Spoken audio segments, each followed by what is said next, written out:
শিকার হয়, যারা দখলদারদের শিকার হয়, যারা অন্যায় অপকর্মের শিকার হয়, সব পত্র আমরা দেখি এর পিছনে যারা আছে তারা সবাই সবসময় সরকারি দলের ছত্রছায়া থেকেই তারা এগুলো করে।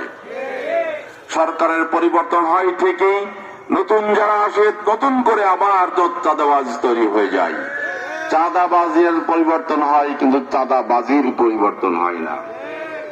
তাই বাংলাদেশের মানুষ যেভাবে চাচ্ছে, আমাদের যশোরের মানুষও তেমনটি চাই যে আমরা জুলুমের হাত থেকে বাঁচব,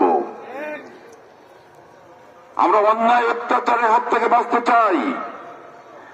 অন্যায় অত্যাচার জুলুমের হাত থেকে বাঁচতে হলে আমাদের স্বৈরাচারী আচরণ তারা সৃষ্টি করে স্বৈরাচারী মনোভাবের পরিবর্তন আনতে হবে। আর এই স্বৈরাচারী মনোভাব তৈরি হয়